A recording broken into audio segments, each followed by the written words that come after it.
You know, to kind of put in perspective, so the audience has a good idea of why and how important this is, and how big of an impact your platform can have on an ecosystem. Can you give us in a general sense of what is the general market size for patient data management, or at least the influence it can have on the healthcare ecosystem?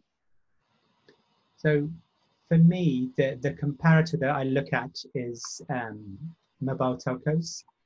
So I remember in the 90s and the 2000s, when a telco comes into a country, an African country, literally 1 to 2% increases in GDP happen every year. If you have a mobile telco versus if you don't. It just changes the whole structure of an economy. The fact that you can move information without moving people. And you can leapfrog over Western patterns if you have that technology. So we see us, this is why we like to work with governments. We make the pitch to a government that given that you spend 10% of your GDP on healthcare, and it's so inefficient, if you have a platform that moves the data around without moving the patient around, that's going to structurally change the cost base of your health economy and transform the quality of your healthcare. Those are the kind of comparators that we do. And really it becomes the foundation layer for everything else, because all the new innovations coming through, the new sensors, the new analytics, the new science with what do you do with the genetic sequence, what does that imply for your behavior and what you should do, all the machine learning, all of those things depend on the data layer. If you don't have a single data layer for the sensors to put data in, for the machine learning to compute on, for the analytics to bring up alerts, you're just repeating the silos. You're missing the benefits of all these new technologies.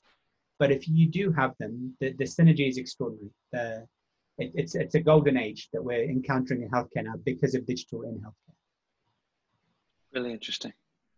And I think it's unique that the point that you just made, which is by having a data layer at baseline, helps integrate all these cool, unique features that we're seeing across all other health segments. And without it, it's challenging. I mean, I'll give you a trivial example. So you look much younger than I am, so you may not remember this, but I came to the States in 2003. And that year, American Idol had started.